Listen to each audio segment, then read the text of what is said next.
I've spent 30 years in country music, writing and recording very big songs. I mean, I was Songwriter of the Year 3 years in a row at ASCAP in Nashville. You know, sold millions of records, produced records on other people that sold millions of records.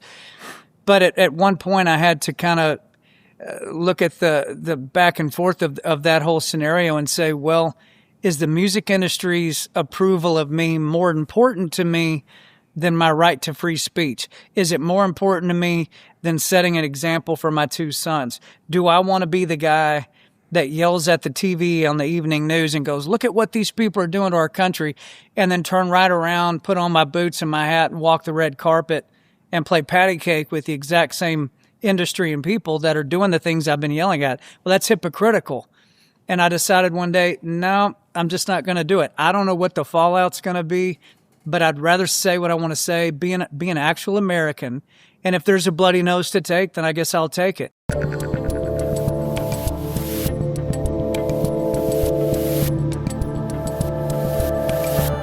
I'm Dave Rubin, and joining me today is a multiple Grammy Award-winning country music legend and founder of Old Glory Bank, John Rich. John, how have we never done this before, you country music legend, you?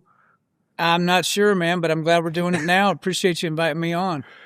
Yeah, well, I'm happy to have you on. It's funny because we've met once or twice in real life. I just said to you before we started, I can't believe we haven't done this before. Our circles have definitely been crossing over the years.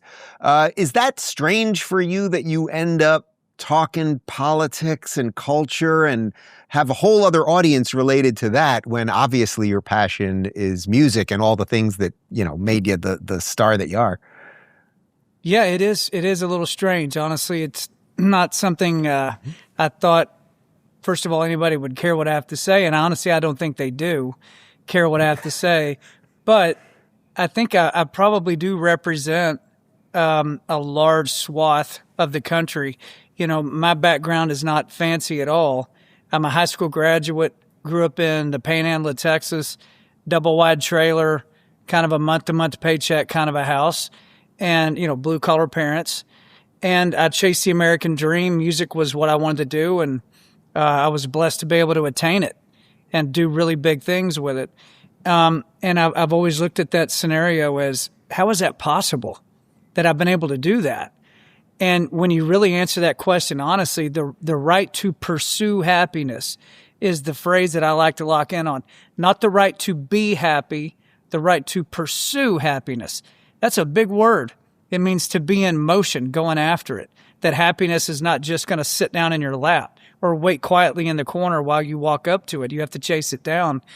And the reason I've been able to do those things and pursue happiness is because of our country and because of our military and because of everybody that makes this country continue forward. So I think that attitude, that thought process is a wide thought. And because of my music career, millions of people know who I am. So when I start talking about culture and politics, they seem to chime in. What finally pushed you there? I think I know the answer, but maybe not. What finally got you to be speaking up a bit more? You know, I think over the past decade, just seeing a ceiling built over the heads of the average American. Not just a ceiling, but also walls. It seemed like the hallway was getting tighter, the ceiling was getting lower. What was possible for an American was being limited. There were specific politicians on the left and the right, both sides, that were passing laws, making things really more and more difficult for your average American citizen like myself to go out and chase the American dream. And then they started encroaching on our families. So now I'm a dad. I've got 2 teenage sons. And then I watched them start to step inside of our houses. So not just the taxes, not just the regulations, but now culturally stepping into our homes, stepping into our schools where our children are at, and trying to get us from that direction. Well, buddy, that's when I really came up out of my chair. And again, I think there's tens of millions of Americans that honestly are left and right. A lot of my friends are on the left because I'm in the entertainment industry, that we disagree on just about everything except that we don't want you to tell us what we can say or sing and do, and leave our families alone. That's really the 2 big points that I think we all get along. Yeah, and that's why always when I find myself in a lot of circles that I wouldn't have thought I'd be in 15 years ago, it's like live and let live, and let's talk out the rest of the stuff, and it's okay. And strangely, that only exists on the right these days. The left has become that kind of monolith of shutting everybody down. Were you worried when you started talking about this that it was going to affect your audience? Because obviously your audience, by the nature of country music, tends to lean a little more conservative. I know that's a broad generalization, but obviously anytime an entertainer is going to talk about politics, somebody's going to get pissed one way or another. Yeah, I mean, I could give you the tough guy answer and say, I didn't care what they thought. That's not true. I mean, that's not true. I mean, I've spent 30 years in country music, writing and recording very big songs. I mean, I was Songwriter of the Year 3 years in a row at ASCAP in Nashville. You know, sold millions of records, produced records on other people that sold millions of records. But at one point, I had to kind of look at the back and forth of that whole scenario and say, well, is the music industry's approval of me more important to me than my right to free speech? Is it more important to me than setting an example for my two sons? Do I want to be the guy that yells at the TV on the evening news and goes, look at what these people are doing to our country, and then turn right around, put on my boots and my hat and walk the red carpet and play patty cake with the exact same industry and people that are doing the things I've been yelling at? Well, that's hypocritical. And I decided one day, no, I'm just not going to do it. I don't know what the fallout's going to be, but I'd rather say what I want to say, be an actual American. And if there's a bloody nose to take, then I guess I'll take it. And I did take a lot of bloody noses and still do. But what I've learned is that the reciprocation from the other side, people that are glad you said what you said, they're glad you had enough intestinal fortitude to stick your face out there and take the pop. They all come rushing to your back, Dave. They all show up by tens of millions. Like I would not reverse the decision I made for anything in the world.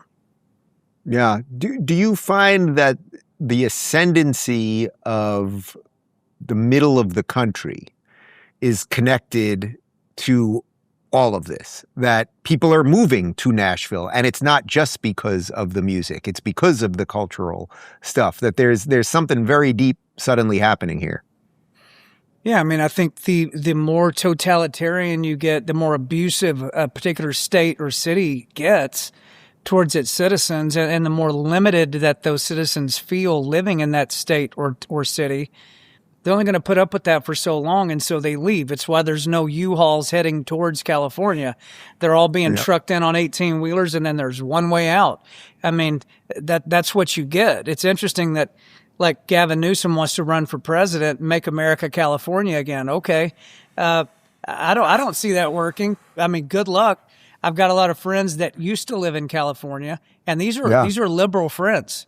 Liberal comedians, liberal actors, writers, musicians that have fled the state of California. They're either down in Nashville or they're in Austin. They're somewhere other than California. What do you make of the ones that are coming in? Because Nashville, you're right. It's Austin mostly for Texas, but Nashville certainly for Tennessee. I'm here in Miami. I mean, we're all getting this influx. From what I can see here in Miami, these guys are red-pilled. Like, I meet the new people now. I'm only 5 years in, but I meet the new people now, and they're absolutely red-pilled. But there's always the concern from the natives, the OG Floridians and people from Tennessee, et cetera, that they're going to come in and wreck it. What are you seeing on the ground over there? It's a blend of the two, actually. Like, I've got a friend who moved here from California. Our sons play ball together, and he's totally red-pilled. I mean, he's born and raised in California. And this guy, I mean, he's Rush Limbaugh times 10. I mean, he does not care. He's walking in with a MAGA cap on, everywhere he goes. But then there's another contingency. Illinois is a big one. That's people leaving Chicago, coming to Nashville, and they come in, and it's insane. And I know we've all talked about this ad nauseum, but they show up and they elect mayors and city council people, literally exactly like the ones they just ran away from. And so then you guys got pretty damn close in Nashville just a few weeks ago. That's what I'm saying. There's a lot more of them here than you realize. Like locusts, they move. they eat one field and then they all pick up and they fly to the next field and they eat that field and then keep moving. So it is, I'd say it's a blend of the two. So let's talk about banking a little bit, because I was reviewing some notes here going, all right, I know the general stuff I'm going to talk to John about, but there is a banking portion of this that is very near and dear to you and has now led to what my guys call a side quest. Well, you look at a guy like me, and I know the first word that comes to mind is, I bet that guy's a banker. I mean, all bankers have a mustache like that and a black Stetson and a denim jacket. Old Glory Bank is a bank that Larry Elder, myself, Dr. Ben Carson, several other people, we founded this bank not long after we watched Justin Trudeau stop the trucker protest by freezing everyone's bank accounts. Remember that? Remember the horses that were stomping down on the people? They're riding their horses through them. They couldn't break up that trucker protest. So eventually what they did is Trudeau called all the banks and he said, hey, if they won't leave, freeze their bank account. And freeze the bank account of the trucking company that they drive for, and freeze the bank account of the tow truck companies that refuse to tow them out of our town. Freeze everybody's bank accounts. And that's what they did, and that's what eventually stopped the trucker protest. So we were all sitting around looking at this thing going, you know, if you don't think there's American politicians and powerful people in our country that don't fantasize about the ability to stop Dave Rubin from doing business, to freeze John Rich's bank account, then you're kidding yourself. Of course they want to do that. So we founded Old Glory Bank, and here's the big thing that I find to be, I mean, it's a clear statement, but it's pathetic that it has to be your marketing statement. You know what the marketing statement of Old Glory Bank is? We will never penalize you for exercising your constitutional rights. That is the statement behind the bank. And guess what? People go, well, thank God. You know, a lot of people think banks have to do what the federal government tells them to do. They think that if Joe Biden or Donald Trump or anybody else leans on Bank of America, leans on Pinnacle, and says, hey, Chase, hey, turn over all the information. Hey, freeze their bank account. Stop that business from doing business. That they have to say, yes, sir, and they have to do it. That's not the case. We don't have federally owned banks. These are stockholder owned banks or they're private local banks. They don't have to do that. So in Old Glory Bank, we said, you know what? The only reason we're going to freeze somebody's bank account is if they are committing felonies with their bank account and you can prove to us that's happening. That's a different conversation. But other than that, we'll see you in court. And because of that, this bank has absolutely exploded. I mean, the amount of accounts opening up are just unbelievable.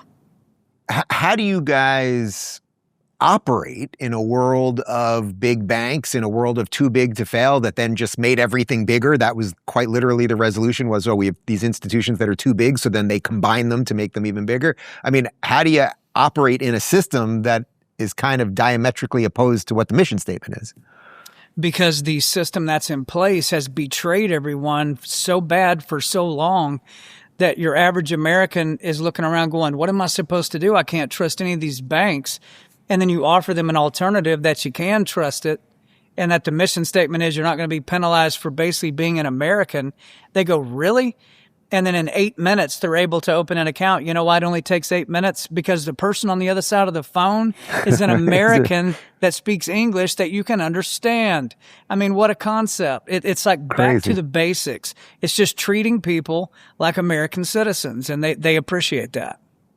How much time are you spending doing the side quest operations versus music these days, and probably 10 other businesses that you're involved in? I mean, you know, You're not quite as old as me, but you're getting there. I'm catching up. You got a couple of years on me. Remember back in the day when you'd go to the library at school and they had what they'd call the Dewey Decimal System. And so they'd have all these tiny little drawers and you could pull out P and S and R and look for the books you want to find. That's how my mind is. It's like my head is like a Dewey Decimal System. I can pull one out, work on that for a while, shut that drawer and go to the other drawer. These are all things that I think are important to our country. I think it's important that we have a banking platform that will not cancel patriots. I think that's a big deal. I think it's a big deal to raise my two sons correctly. I think it's a big deal to not be a hypocrite. I think it's a big deal to call out things that need to be called out to my crowd and to promote things that need to be promoted. Both directions. I'm not a politician. I don't get money from anybody other than what I can do with these two hands and my brain. And that makes me probably one of the most free agents in America. I mean, I literally don't answer to anybody. And I have just as big a problem with most Republicans as I do with Democrats, even though I vote conservative. But I've learned a lot about that system, too, that there's a lot of people that say the right things, look the right way, hang out with the right people, have the right associations. But when you dig down into them a little bit deeper, they're not who they say they are. And I think a lot of Americans have woken up to that as well. You'll probably appreciate this. I always refer to myself as I'm a Florida Republican for sure. Like, I know what that means in the state of Florida. But as far as national, it's like, yeah, I vote with Republicans because the Democrats are completely insane.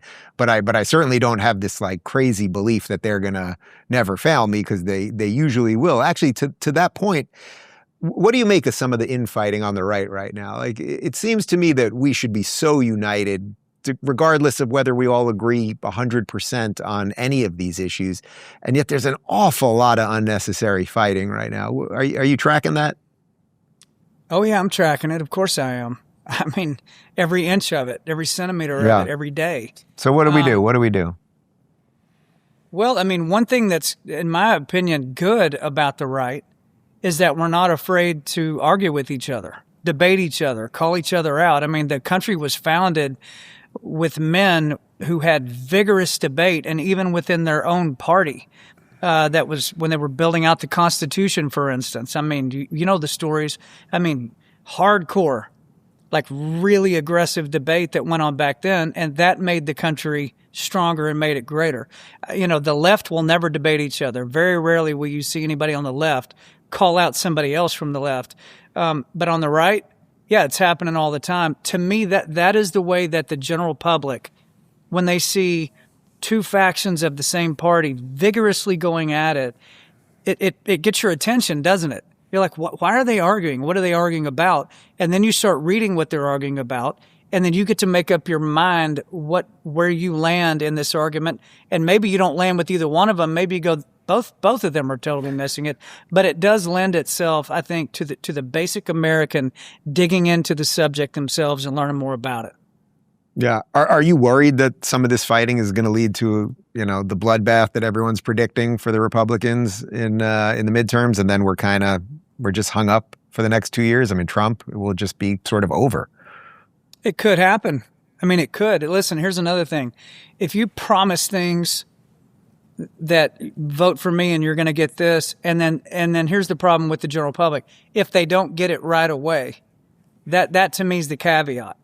If they don't get it right away, like huge, gigantic things that are promised, I think a lot of Americans have made a mistake in thinking you can literally snap your fingers and make this happen. And some of the things that Trump was running on are so big and so deep and so entangled in so many other things that there's really no way to snap your fingers and just fix it overnight. If there was, he's the kind of president that would do that. So I think the patience level of most of your voters has worn very thin. I'm really curious what's going to happen between now and the elections in 2026. How many things that we were told were going to happen are going to happen? I think if a lot of those things do start to happen and we see results, I think it's a landslide victory in 26. I think if that doesn't happen, it's going to be a tough road. Oh, man, we need that landslide victory. Otherwise, yeah, that tough road. I mean, then they impeach him. I mean, do you think how long do you think Americans' patience can hold out? Well, I mean, I think there's a couple things. I think one, just by history, 70% of the time, the incumbent president's party loses the midterm. So he's got history working against him for sure. He's got, the media and the machine is always working against him. But I do think you're right that there's a couple wins that could really come. Some of the economic wins that we're starting to see right now. If they can, look, he released the Epstein stuff. Does anyone actually get hung up and caught up? And can they close a case that will make people feel like there was something there that got taken care of? There's some things that need some loose ends tied. But I think you're totally right about the time thing, that everyone wants everything now. We get everything immediately on this freaking device. So we don't know that it takes time to make some things happen, and it all doesn't happen overnight. And that's just I guess that's a function of modernity, the way our brains are wired now. Yeah, I mean, I think if we see some perp walks of some obviously guilty people, that will help. That will help. 100% it will. You know, it drives Americans crazy that if I don't pay my taxes on time, you will come arrest me. You will put me in handcuffs and you will haul me off until I can figure out how to pay it. But we're seeing people guilty of egregious things that are now provenly egregious. And there they are discussing it and talking about it and doing it. And no one has been perp walked yet. I mean, you're talking to a guy who I said at the beginning of this interview, I do represent a vast, vast swath of Americans on the way that we think. And it's hard for most people to understand. If you've got them dead to rights, why in the hell have you not perp walked them yet? Right? Because you would have perp walked me a long time ago. And this is not just outside of Jeffrey Epstein. It goes into governors taking money from, horrible overseas, enemies of the United States being funded by our enemies. I mean, if that's blatantly obvious and you've got all the goods, why are they still in office? These are the questions we're all asking. And I'm telling you right now, if we get all the way to the midterms and none of those things have happened and the bad guys are still running loose, we will lose in the midterms. It won't matter. It's not about the arguing. It's about the results that the American voter wants to see. Let's shift back to music for a second, because it seems to me that country music is having a resurgence that is connected to the cultural and political part of what we've been talking about here. I'm not a huge country guy in general, but I actually have been listening to more country music lately. Been listening to Morgan Wallen. My guys here got me into him. There seems to be a feeling around country music that the rest of the music industry has ignored for a long time. Must be very satisfying for you to see it finally coming around in a different way. I think for a long time, especially, really pretty much starting with Obama, and then they had such a stranglehold on it through Trump's first term, and the hatred for him was so big in the industry, and then Biden, of course. But I think when Trump won that second time, and we had been through 4 years of Biden, and what that did to the music industry, what that did to people's livelihoods, I think coming out the other side of that, you finally saw artists going, you know what, enough is enough. I'm putting them up. I'm going to say what I think, which is a great thing, Dave, because country music wasn't founded and is not popular because it was founded on the backs of wishy-washy people. I mean, it was right. Johnny Cash and Loretta Lynn and Haggard and Willie and Waylon. And I mean, artists that did not care what you thought about what they had to say. They're like, this is what I think. I'm going to put it into a song. You decide if you like it or not. They became the pillars of country music. So yes, I do see artists starting to turn back in that direction. And I think the music industry doesn't have a choice but to go along with it, because the audience is so hardcore against a lot of the bad things that have happened to them.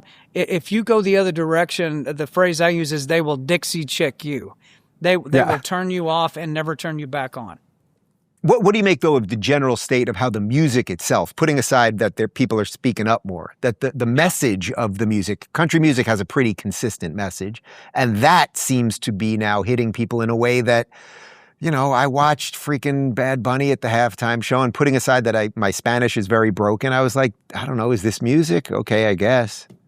Yeah, it's country music, like pretty much any genre, but I can speak to country. It's very cyclical, and that cycle may be 20 years, maybe 25 years sometimes, but we are cycling back to simplistic, simple, country-rooted themes, artists that speak the truth. Their sonics are not like overdriven into something else. They actually sound like country music. One of my favorite artists out there now is a guy named Zach Top. If you don't know who Zach Top is, go look him up. Zach Top sounds like if Vince Gill and Keith Whitley got together. He's got licks like Keith Whitley, but he sings high like Vince Gill and can play the fire out of a guitar. I mean, can for real deal play a guitar and really write music. I love that kid, and I see other ones coming on board. I think country music's headed in a really good direction right now. What do you make of the AI situation as it relates to all this? You know, you can basically use AI to say, hey, I want a country song. Here's what I want it to be about. Here's what I want the chorus to be, blah, blah, blah. I mean, you can do this with any genre, obviously. Is this just, we're just going to be up against this in every artistic realm forever now? I think we'll be up against it, yeah. But the question I've had is this: who gets paid? Who gets paid?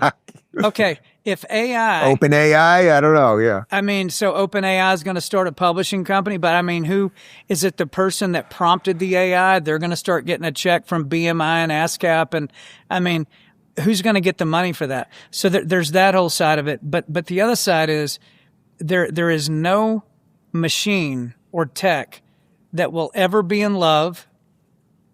It will never fall in love. It will never go to a party. It will never have a kid.